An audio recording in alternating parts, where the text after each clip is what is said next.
In this video, we're taking a look at the entire history of Destiny 2 PvP since its launch through the lens of the most powerful weapons of each era.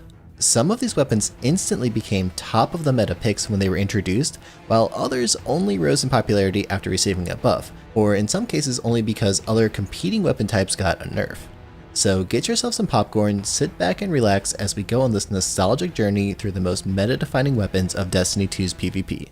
Starting off in the very beginning, we have the original lane peeker, the Mida multi-tool. In early Destiny 2, primary weapons killed much more slowly than they do today, and the team play meta basically came down to strictly holding hands next to your buddy. This way you could safely team shot your opponents down one scout rifle bullet at a time from safety. Mida was a top pick in this era because of its ease of use and amazing strafing speed thanks to the bonus mobility. It also paired nicely with the Mida mini tool if you were into SMGs. Today, the Mida is actually one of the best scout rifles once again, although most maps don't really have enough range to let you exploit playing from those further distances. Better Devils was considered the best hand cannon in early Destiny 2 by most players, perhaps only contested by the Sunshot and the Old Fashioned. Back in the days of static rolls, this hand cannon came with the perk Explosive Payload, which extended its effective range and created more flinch on your opponent's screen when they got hit. In vanilla Destiny 2, primary weapons did much less damage compared to today, leading to some lengthy duels. Any abilities like Explosive Payload that let you get a shot ahead in the duel could easily help you win these gunfights. While Better Devils is now sunset, the power of Explosive Payload still lives on in hand cannons like the Fatebringer. In year 1 of Destiny PvP, special ammo actually didn't exist yet. You had a primary weapon in your kinetic and energy slots, and the special weapons of today were actually relegated to the power ammo slot. For this reason, many players would pair their scout rifle or hand cannon with an auto rifle in the energy slot. Uriel's Gift became the go-to pick for a majority of PvP players, especially those on console. This pairing led to a nice coverage of the mid to long range, but it did open you up to some trouble for those very close quarters fights. Today, 450 RPM auto rifles aren't considered very good options, and you should probably avoid them. The Antiope? Antiope? However you want to pronounce it, it was without a doubt the most popular SMG of early Destiny 2. With a high zoom sight and kill clip, you could absolutely shred Guardians if you could control it. The only catch was that this weapon was fairly hard to obtain, so many dedicated players took quite a while to get their hands on one if they ever even did.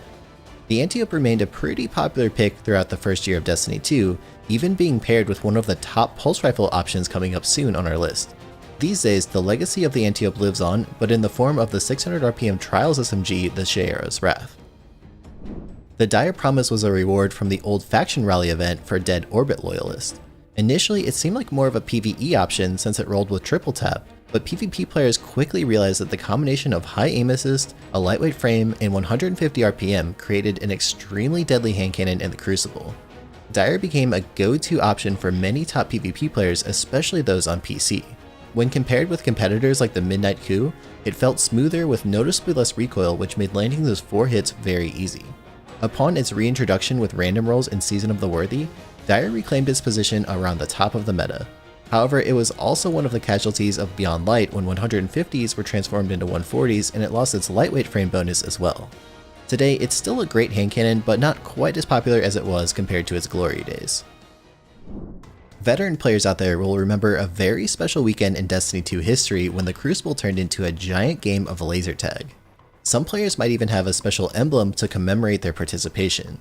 Prometheus Lens absolutely rocked the Crucible when it was first introduced, incinerating Guardians in a fraction of a second. Although this weekend of laser tag only lasted a short while, it will forever be remembered in Destiny 2 history.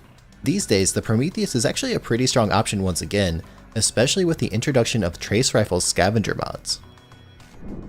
In the Warmind expansion, Bungie greatly changed the pace of Destiny 2 in many ways. The Graviton Lance was changed from firing a 3-round burst like most other pulse rifles to only firing a 2-round burst, while keeping the massive final bullet featuring extra damage and no damage drop-off. Kills with this weapon would also cause the target to explode into mini Nova Bombs that would track nearby enemies. After the buff, Graviton quickly became a top meta option for PvP, especially when paired with the Antiope D to cover essentially all engagement ranges. If you played a session of competitive PvP back in Season 3, it wasn't uncommon to face a whole team of Graviton Lance users. Today, the Graviton has felt a little bit forgotten. The time to kill is still unchanged from year 1, while many other pulse rifles have power crept right by it. The other exotic pulse rifle challenging for the top of the meta during Warmind PvP was the Vigilance Wing. This beast of a pulse rifle fires a 5-round burst that absolutely shreds an enemy if you can land your shots. Vigilance Wing featured a fast time to kill, decent range, and the onslaught of bullets that heavily flinched your opponents in a duel. Perhaps the only significant downside was the lack of a clean sight aesthetic, since the ornament Vigil of Saint 14 hadn't yet been introduced. Just like the Graviton, it was also commonly paired with a particular SMG, more on that one coming soon. In today's meta, the Vigilance Wing is still an incredibly strong weapon featuring a fast time to kill with tons of forgiveness in the headshot department.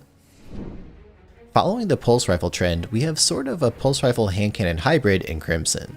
This odd hand cannon fires a 3-round burst and was certainly more popular with controller players than those on mouse and keyboard because of the way that the gun model blocks your view while you're shooting.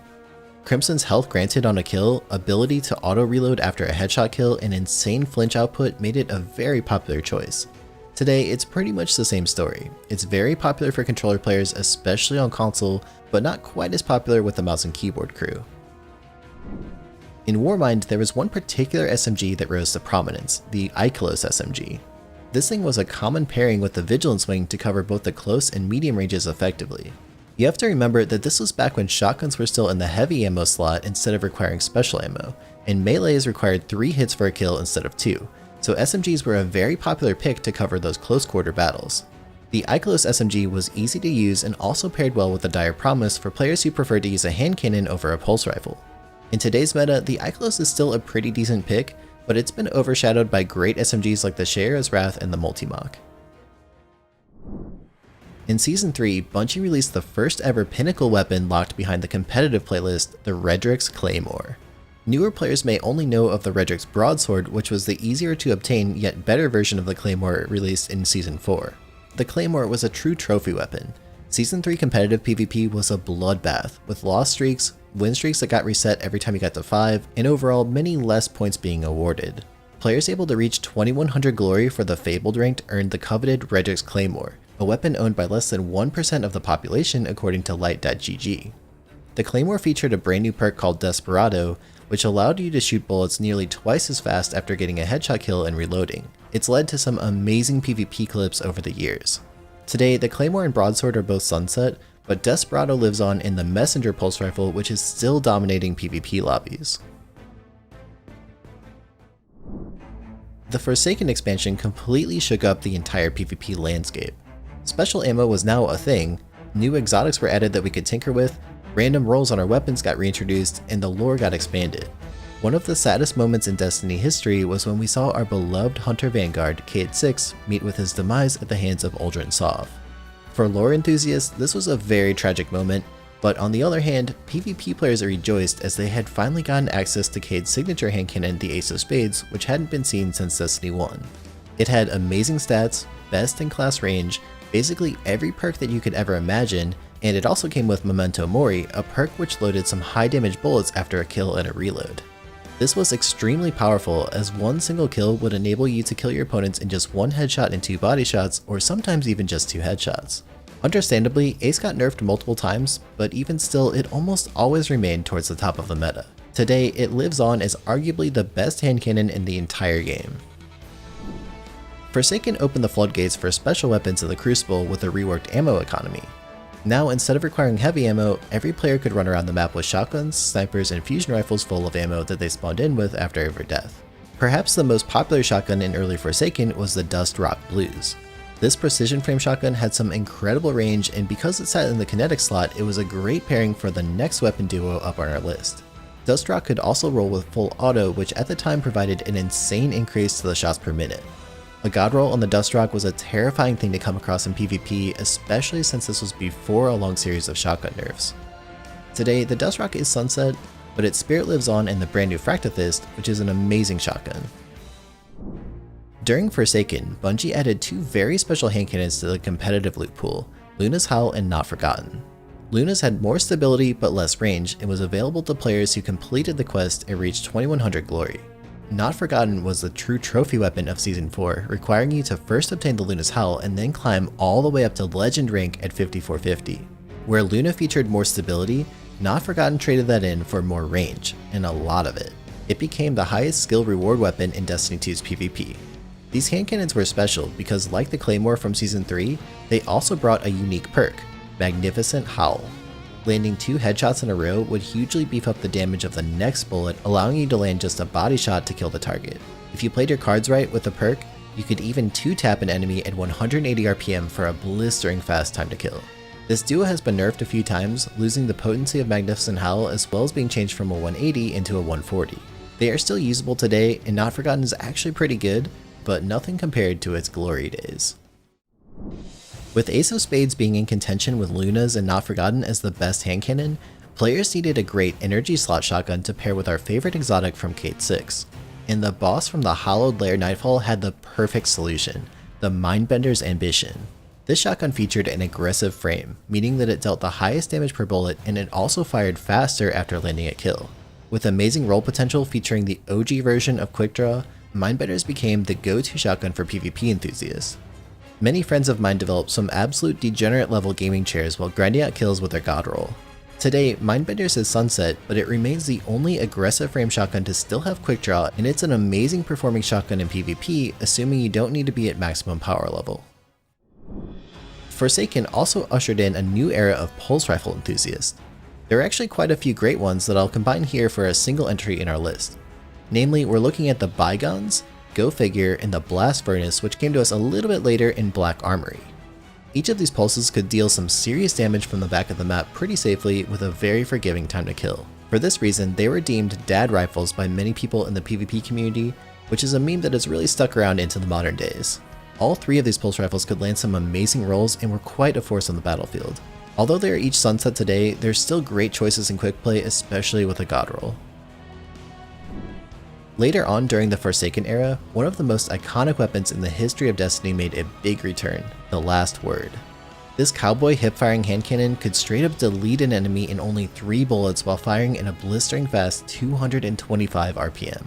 It was a naturally great pairing with a sniper rifle in particular, since a sniper could manage the longer lanes and the Last Word was great at annihilating enemies up close. Initially, it was considered overpowered on mouse and keyboard and a bit underwhelming on controller because controller players felt the recoil was a little bit too hard to control. Over time, this would flip with a rework of how the gun functioned, aiming to double down on its hipfire design. Today, the Last Word is still considered a top choice on controller, but substantially harder to use for mouse and keyboard players, a point of contention in the community. If ridiculously lethal hand cannons weren't your thing, Bungie introduced a pinnacle grenade launcher that would shake the PvP community for a long time, the Mountaintop. Unlike most other breech-loaded grenade launchers, this one fired its projectile so fast that it was nearly instantaneous for the payload to reach the target. This created a playstyle where Guardians would jump up high in the air with their Mountaintop to dish out some huge chunk damage to enemies below, and then they'd swap to their primary weapon to clean up the kill with just a couple of easy hits. This would become a huge problem in the community, especially with the next weapon on our list. Mountaintop did finally get a huge nerf, and it isn't seen too often today, especially being sunset, but its legacy will never be forgotten by veteran players.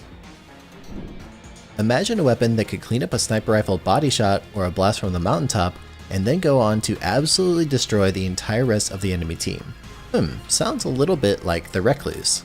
This SMG was the pinnacle reward of Season of the Drifter, and it was also the perfect pairing for the Mountaintop. This combo obliterated PvP lobbies for months and basically became the most complained about loadout in all of Destiny's Crucible. However, the Recluse didn't rely on Mountaintop to be good. It was actually a great pairing with basically any other weapon, and once you got a kill with any of your weapons, the bonus damage from the Recluse would kill your next enemy faster than you could blink an eye. Over time, it received a big justified nerf, but it's still a pretty decent SMG today if you can hit your shots, although options like the Multi-Mach have mostly taken its place. For basically the entirety of Destiny's lifespan, hand cannons have been the #1 weapon archetype in the meta. Players have always sought out better and more effective hand cannons to slot into their builds.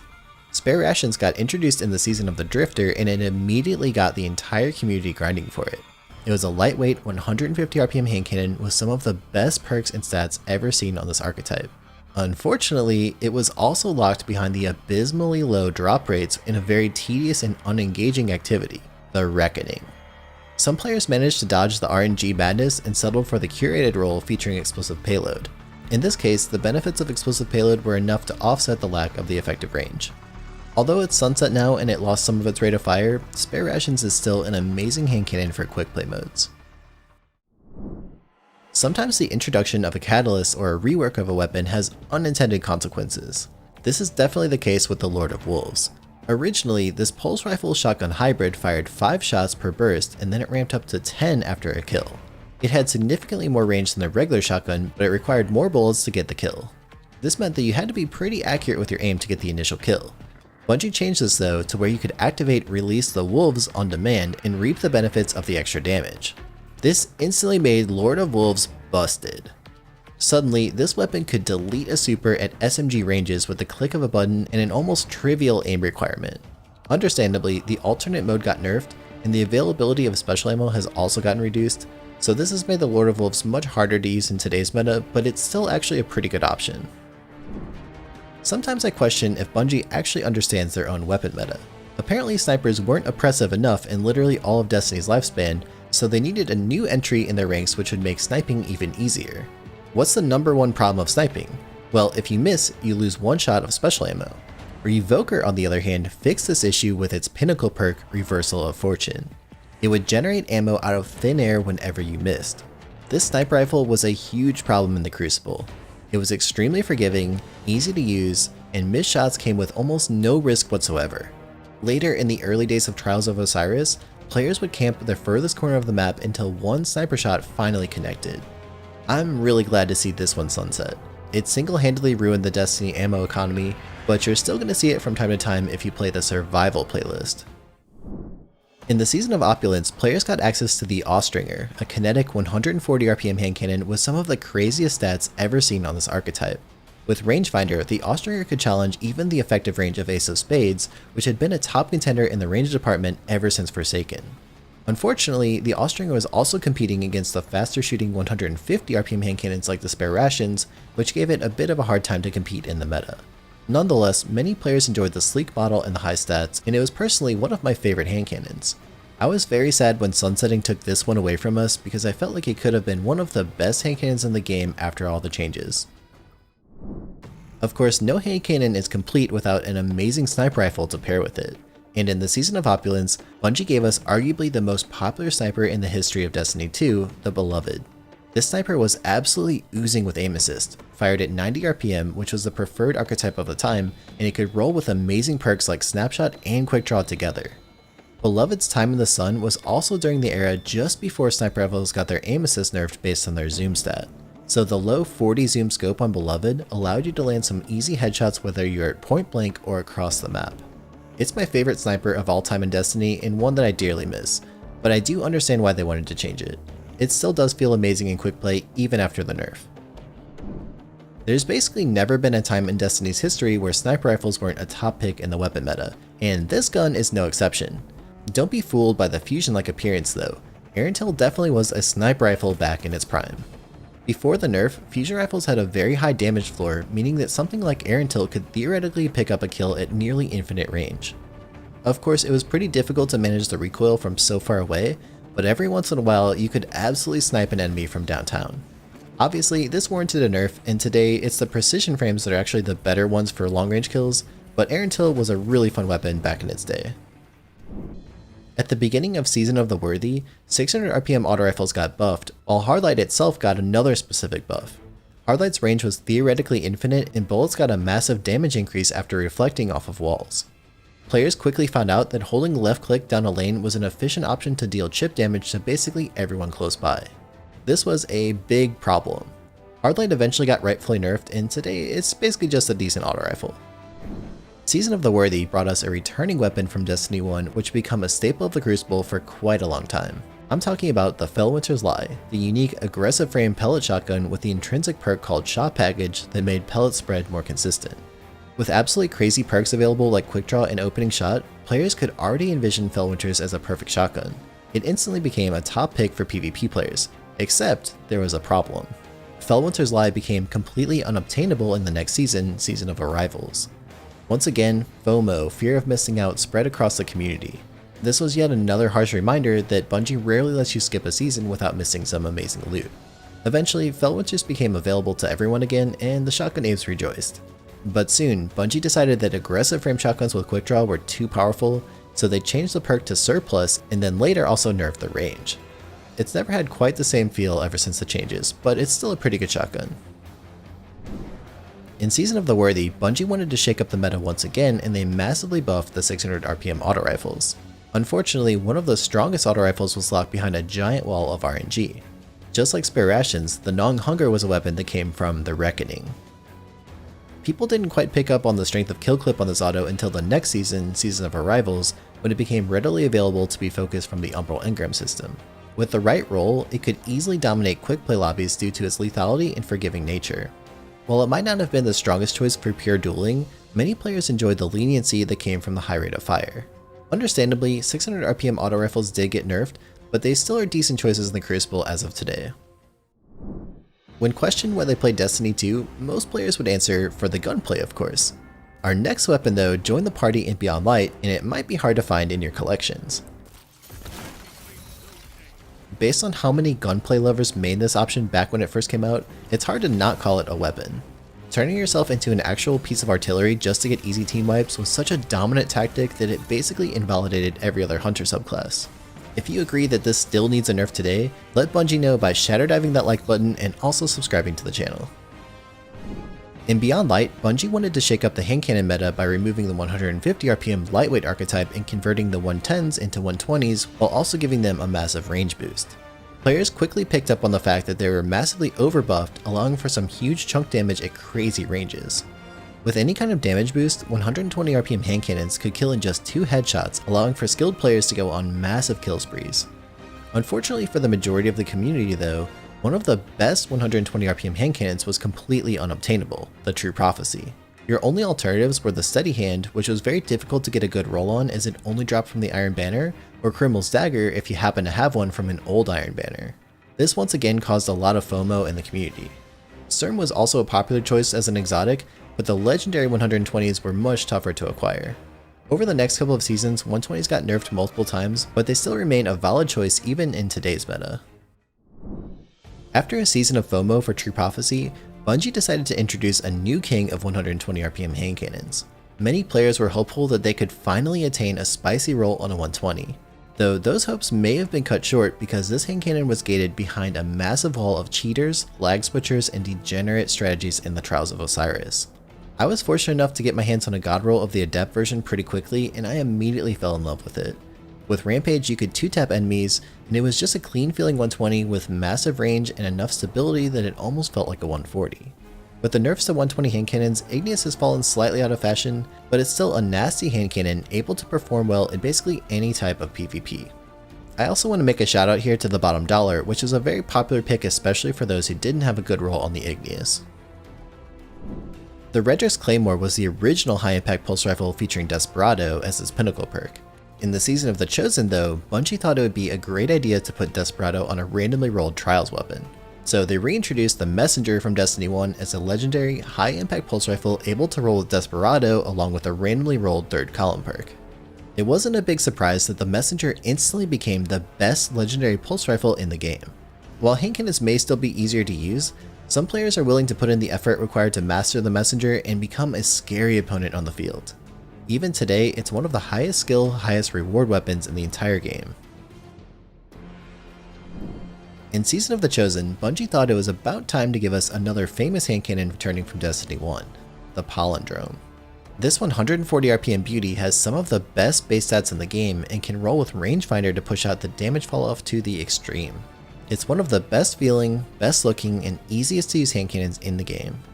For a while, having a primary weapon in the energy slot was considered undesirable, but these days we have so many options like the Chaperone and the Eye of Soul to pair with the Palindrome that concern is really no longer a big deal. If you want a smooth shooting, incredible hand cannon, look no further than the Palindrome. Imagine taking the last word, stretching it out a little bit, sprinkling some crazy range on top of it, and seasoning it with a hefty amount of aim assist.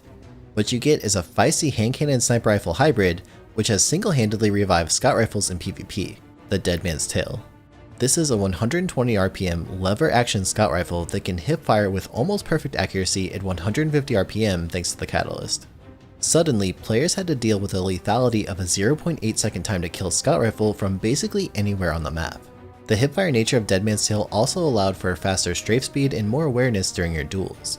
This new king of scout rifles became especially dominant on mouse and keyboard and was a popular pick to pair with a grenade launcher like a modern day version of the Recluse mountaintop setup. Although it's been recently nerfed, many top players still consider it to be perhaps the strongest primary weapon in the entire game. The Multi-Mach was actually an Iron Banner SMG all the way back from year 1. With the introduction of random rolls in Forsaken, this one never really got its time to shine until pretty recently. Only a few select players gave the original Multi-Mach much of a try. In hindsight though, it might have actually been pretty oppressive all the way along. This is especially true for Titan mains with the Peacekeeper exotic boots that could terrorize lobbies with a seemingly bad weapon. The Multi-Mach was reintroduced in Season of the Chosen with random rolls. While the harsh nature of RNG may have created even more rage in the community, one thing was for sure. With Iron Reach, Killing Wind, and the Model 8 sight, the Multi-Mach can get some absolutely crazy range. It also occupies the 900 RPM lightweight frame, which has an extremely fast time to kill while also buffing your movement speed. This has led many players to crown it as perhaps the best submachine gun in the game. To great disappointment within the community, Bungie thought it would make sense to invalidate essentially over half of the game when releasing the newest expansion. And so it happened. With Beyond Light, the majority of our weapons all got sunset. Many PvP players to this day still miss the original version of the Antiope D. Fortunately, however, Season of the Splicer brought us back a new and improved version of the Antiope in the form of the Shayera's Wrath SMG from Trials. It has some elite perks, best-in-class stats, and access to adept mods which push out its effective range up to about 29 meters. Honestly, it's almost more like an auto rifle than an SMG, and if you happen to get a roll like this one with kill clip, you're going to be melting guardians from quite a long distance. With the pellet shotgun nerfs in Season of the Lost, slug shotguns have risen in the meta, with Chaperone being one of the most popular options. But its story in Destiny 2 actually started all the way back in Forsaken. Unfortunately for our protagonist, not many of the players were willing to sacrifice the ease of use coming from a pellet shotgun in return for only a few meters of extra range. The strength of slug shotguns has actually not changed all too much over the years. It's really just that pellet shotguns got nerfed over and over again, which gave a lot more breathing room for slugs. These changes give you more time to line up your shot while alleviating a little bit of the pressure needed to hit your opponent the second they show up. In the Season of the Lost, slugs became much more popular. And within the archetype, the unquestionable king is the sleek and stylish Chaperone.